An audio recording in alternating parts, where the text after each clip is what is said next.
Hey guys, Coach Jay. Just wanted to talk real quick about strength. Okay, when everyone talks about strength, we tend to talk about our physical strength, right? How much we can bench press, how much we can lift, how much we can move, or even in the case of speed events, how far we can run, how fast we can ride a bike. And that is one measure of strength. I like to talk about the tripod when it comes to our health. We have our physical health, mental health, and emotional health.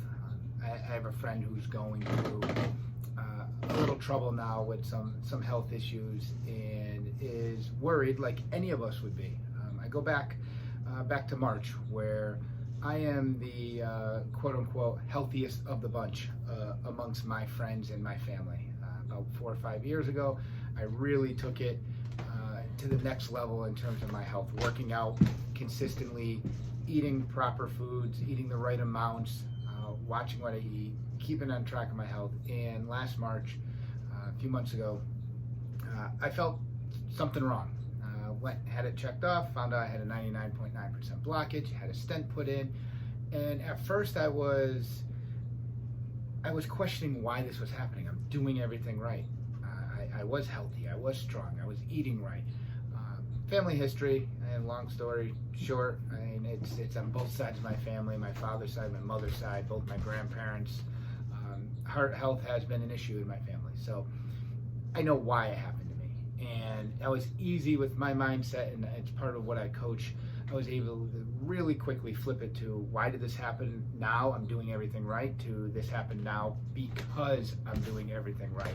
So I built that base and that foundation to withstand not having a heart attack or not having this happen at 40 years old, 5 years ago. So you have those different sides of your strength, physical, mental, and emotional.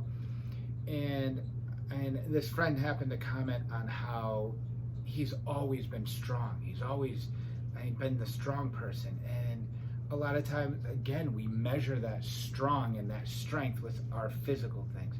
It's okay to show emotions.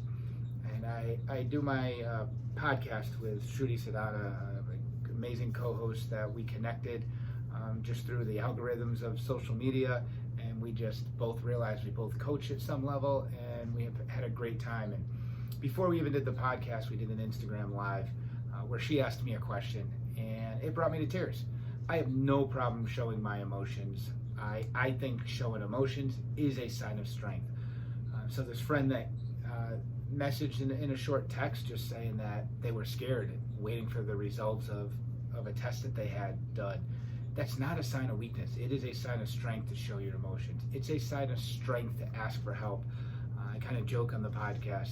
My wife is on the shorter side, and sometimes she'd rather struggle and knock all the dishes down to get something off the top shelf rather than asking for help. And whether you're asking for help to get something off the top shelf, or whether you're asking for help when you finally say, you know what, something doesn't feel right, I'm going to go to a doctor and get it checked out. Or when you hire a coach or you hire a trainer. I was actually just talking to my brother, and my brother and my sister-in-law have gone back and forth with trying to stay in shape. They've done the treadmill thing, they've done the Peloton thing, they've done all these other things, and it's great when it's new, it's novelty, and they do it, but then they kind of just fall off the wagon, like most people do. I mean, if you go to a gym on January 1st, January 2nd, it's packed. All the New Year's resolution people are out there, and then it just kind of tails off.